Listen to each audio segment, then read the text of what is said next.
The garden supplies everything I need.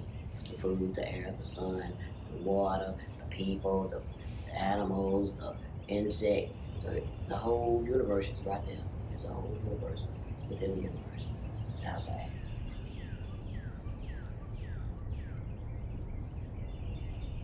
So it's been delightful. It's been a good season. We kind of planted some stuff late, Gotcha. but it still grew. What did you plant out there? Because I know it's changed since I was last here. I Okay. saw some of the good stuff. Yes, sweet potatoes, cucumbers, melons, honeydew melons, which we Ooh, never grew. nice. I know.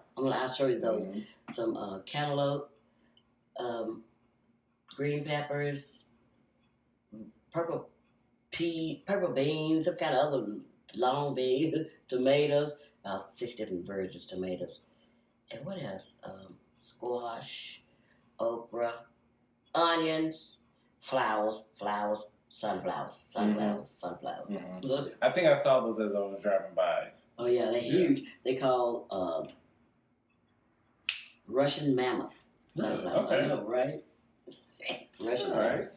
So Have you had a lot of people come and volunteer? Or first of all, let's step back. Tell us about the garden. Tell us about the garden. okay, well, Brooklyn Heights Community Garden. I'm the founder, Mm-hmm. Miss Pearl, and that happened about 13, 14 years ago. It's the purpose of it is to have a place, a space where you can come and woosah, where you can come and learn about gardening. You can learn how to build self-esteem, self-awareness. You can share your gifts because we all have something we can Absolutely. teach each other Mm-hmm. and something we can give. Absolutely. And sometimes we just come and just be. Mm-hmm. We don't have to be doing nothing. So that's the premise and that's the purpose of Brookline Community Garden to unite the community, to unite beings with themselves and each other. Because when I started, it was because some gangs that came into the neighborhood and they was recruiting the younger people. Then they killed one of the young boys, and it made me numb. And I just kept thinking, what can I do while the blood is running warm in my body? What can I do? What can I? I gotta do something, universe, God. I gotta do something. So I kept dreaming about the garden. I was like, and I had a full time job. I had Pearl's Braid Shop. So when you braid hair, 12, 16 hours was nothing a day.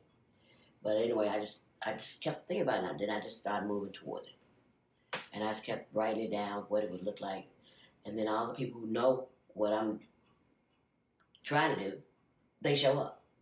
Interesting. Right? They just show up and start helping. What can I do? What can I? They be of service. I'm like, oh. First I was like, what is this? But I was conjuring. I was manifesting. I was summoning people. Okay. That's why you right there. True. True. Yeah. And we're gonna do some dancing together too. Yes. That's the reason why. Yeah. Why Ariana. That's why Ann show. That's why everybody show up Mm-hmm. because we all know this is what we need to be in this space and time right now. And so the garden is doing well. It's growing. We have different. We finished the learning garden middle part. We Okay. have 4 phases. So we done that part, and we done the herb. So the herb garden in the front, and the learning garden we did. That was phase one. Then we fenced it off. Then phase two is going to be the production garden. We're gonna take all the beds out, repurpose them, have the rows of land, have the crop come out of the ground. Okay. And we're gonna have just a whole color wash and pack station, outdoor class, no, outdoor stove, teach them children how to cook like back before my day. Mm-hmm. So we're gonna do that. So it's like, yay! So it's like zinging. But my goal is to just do it effortlessly, Yeah. easy, let everybody come. But when something's your baby, you have a tendency, I'm good. Oh yes. So I Absolutely. finally let go and let everybody who need to come, come. And then the ones who need to stay will stay. The ones who don't, namaste. You know, I think almost yeah. stay, you may go. Namaste, namaste. You may go. I just like that idea that instead of a call, there's a call in. So instead of having to put out a call for people to show up, there's a calling and people just show up and do. I never thought about that, but that's true. Yeah. That's and when it starts flowing, it flows. And sometimes you be like, wait a minute, what? So I have to be extremely mindful. We all need to be extremely mindful of our thoughts. Thoughts become things. Yes. And your actions. Because sometimes I'm a human. Mm-hmm. I might think something negative. Next thing you know, dang, why I get a nail in my tire? I was thinking something negative, and it just snowballs and it just manifests. Mm-hmm.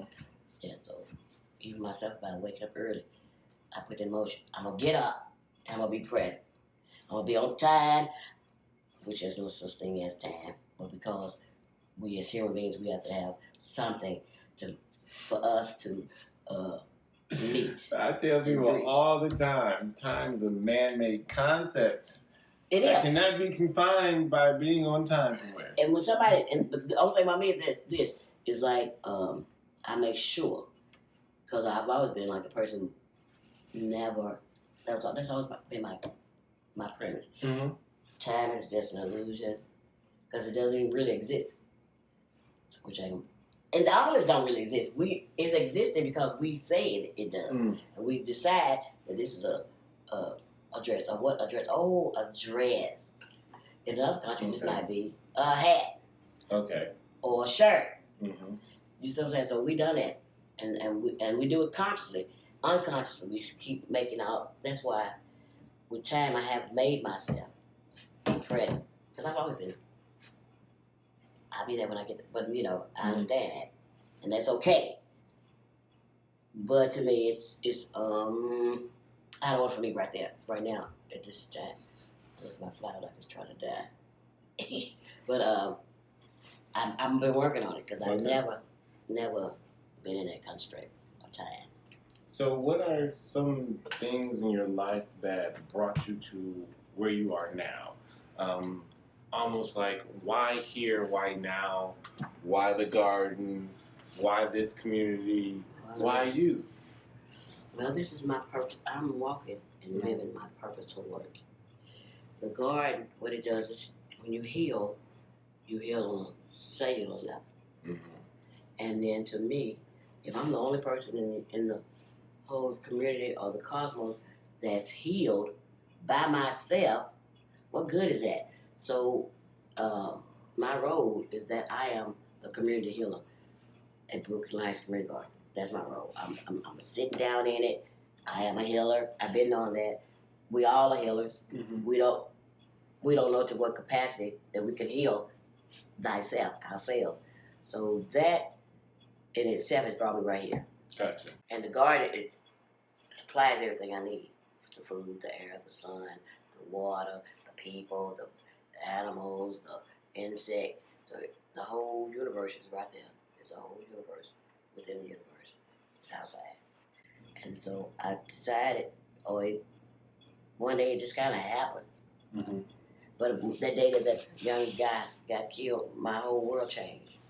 Because, a lot of people like, and I enjoyed serving, to be honest. I enjoyed serving. I enjoyed seeing the little children come. Wait, didn't it pull? And I said, well, take a bite. No, it's dirt on it. I said, this is the same thing from the store. She looked at it for a long time. She looked at it. I'm going to take it home. I don't know if she ever ate it or not. It was a tomato. I'll take it with me. Thank you. And so it just light my heart, and it makes you feel good that even the children. Her mama said, and so the same little girl, they have a garden at their house now. Oh, so now after had the little girl spent more time? Hannah. Has Hannah helped or spent time in the garden? I'm for sure. Hannah is a young girl. She's 8 now, and then she's been with me. I was her nanny. So young. Yeah, so I was her nanny at 8 months, and she had all these different illnesses.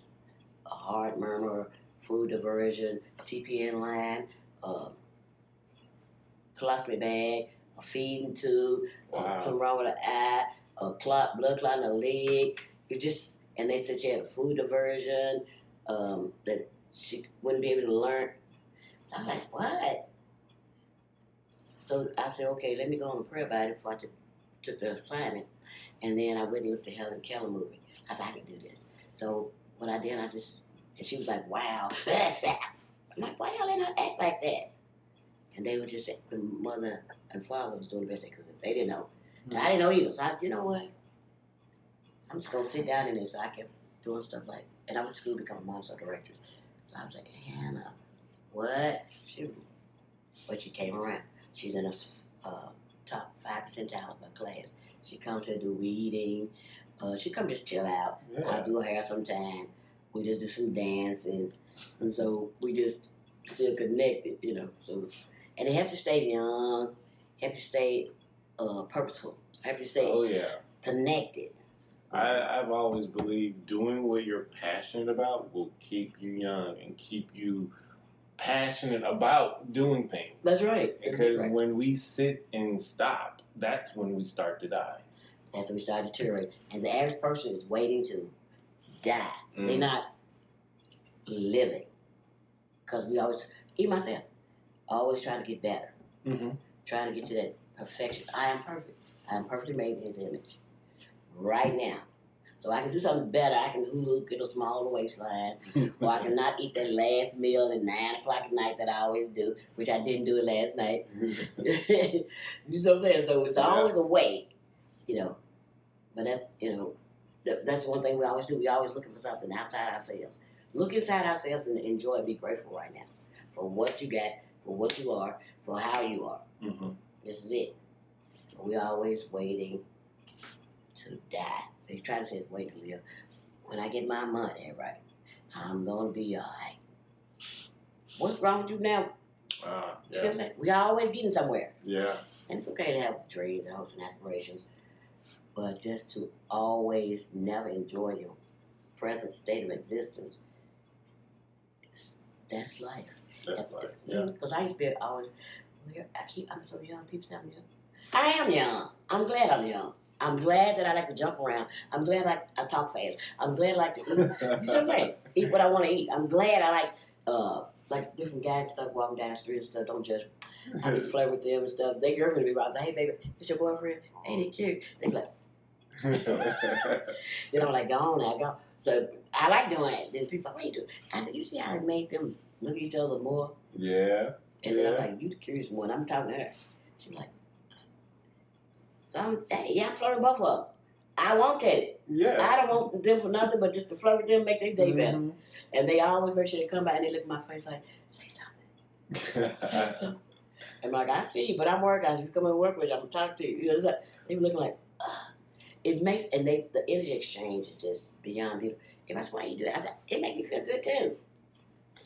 Because energy never dies.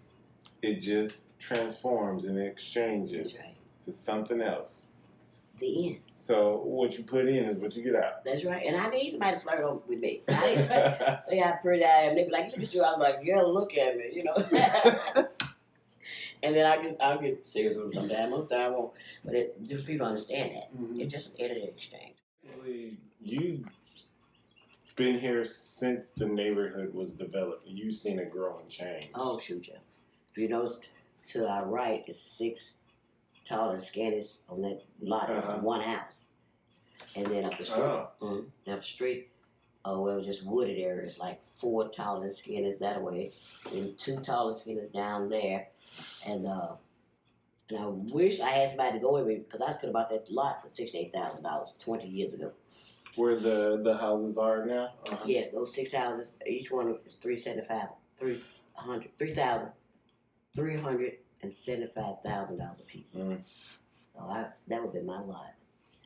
I had a husband at the time, and we didn't see eye to eye, ear to ear. But and I didn't want to go behind his back and buy it. I wished I had. Too late now. But everything happens for a reason. It happens for a reason, so I'm okay with that. Do the residents there ever come over? No. There's a little African couple that I spoke with only because their car got broke into.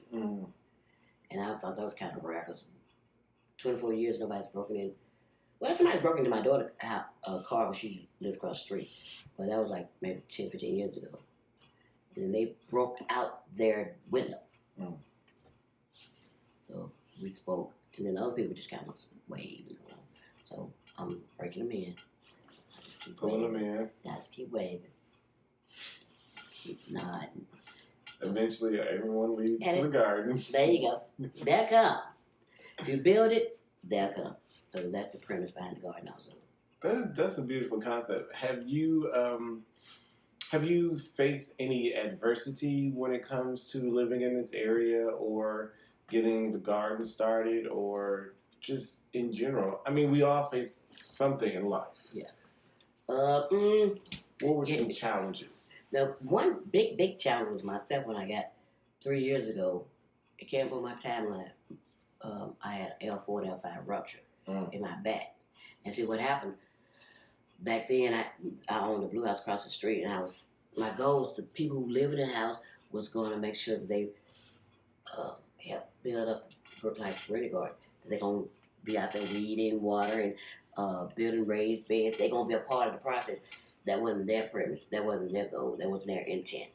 So they came and they was leeching off me and living for free when I still had to pay the mortgage and stuff. So I wasn't always like I am. So I got real mad. And next day on my back, I said, what happened? It hurt so bad. I had an L4 and L5 rupture, just the, what do you call it, the vertebrae swollen up. And they was talking about doing surgery. I said, So that was the hardest thing. I had to be still, drop out of my anger, let my anger go, let my hostility, let my madness, let stop being combative, and let other people come and help me. That was when I really let go. And that was the hardest thing. And about buying the land, that was the way I done that was we had 2 drives. Then last year got a good board together. They started doing fundraisers and stuff. So we started doing crowdfunding, stuff like that, and writing some grants. So it's all come to fruition. And because at first it was always my money. I worked, and I put my money in the garden. I worked double hard, then I put my money in the garden. Yeah. So, but I had to work double hard because, I still have my bills. Right. You still have to live. And I still had to live, but I still had them grandbabies. So I was like, you know what? I would come home, just be in the bed, just like, please sleep, just calm. Sometimes I wouldn't even take my clothes out, I just lay down. And I was like, ugh.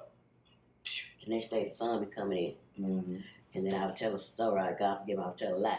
I'm on my way to my clients. And I still be in the bed, looking around. And then I told them, sometimes I tell the truth, but y'all forgive me, I just woke up. But I was so embarrassed knowing they were going to be there and that I wasn't there. So. But you working hard. I was working hard and purposeful. And I'm trying to think of something else. And another thing, too, we always had the wide open. It's never been vandalized. And it was used to be a lot of teenagers. A lot of them was gone now. And then I had a big tent up. And I told them, y'all welcome to come over here.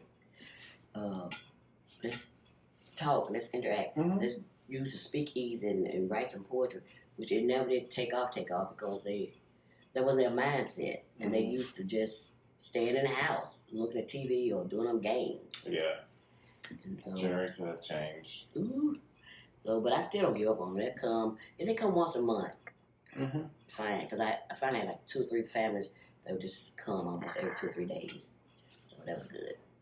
Well, what do you want to see, like, the progress or the future of all of this? For it to be replicated in every state, in every city, in every country. To understand that we all we got. That I coined that from Chef Mike True. He always said that we all we got. So that's where I got that from. But for us to learn that we can help heal ourselves on the cellular level with what we eat. What you eat, you are what you eat. And the system knows that if you eat a lot of junk food, you're not going to have no thoughts in your head because you're not going to be able to form healthy thoughts. Yeah. And you're not going to be able to think rationally by eating hot Cheetos. Now, that's all you got. Eat them. Say a blessing over them and eat them. But you got to have some nutrients. You got to have something to rebuild your brain cells and your body. So it starts at the cellular level. That's the whole premise of the garden is to connect ourselves with ourselves to another self. Ah. Because it's highly unlikely you're going to steal my bicycle if you've been out there weeding all day. Yeah. You see what I'm saying? You're going to be like, Miss Perry, your bike was at the corner. I brought it up on your porch. Thank you. Instead of stealing, you're going to make sure that the rightful owner has it. Yeah. Yeah, so it's highly unlikely. Yeah, Because, the days where we all used to know our neighbors. Yeah. There you go. Because nobody, like, I leave stuff out, accidentally leave my keys in my door. Somebody knock, Miss Pearl. I'm like, thank you. One time dropped my pocketbook outside, didn't even miss it. Didn't miss the pocketbook. Because of course I dropped it. Miss Pearl. I'm like, thank you. I said, you want something to eat? Come in it. No, I'm good, I'm fine. I'm like, I'm gonna say that intention out. What do you need for the garden? Like, People. I need individuals. We need funding. We need more land. We need more people who has space. Even be a container garden. We have a container garden in the back. I forgot to say about that. Even their space. Let us help you help yourself. well, how would people get in touch with you in order to help, in order to donate, and whether it be time, money, tools? Yeah. Okay, well, our location is 1830 Haynes Street, Nashville, Tennessee, 37207. That's where we located. And then you can see us on Instagram, Brooklyn Heights Community Garden, I think. And Facebook, Brooklyn Heights Community Garden. And we have a website, www.brooklynhcgarden .com. Look for us. And then my phone number is 615-474-2887. Call me. Just call me. Just call Miss Pearl. Just call her. She'll hear it. She'll answer. Peace out.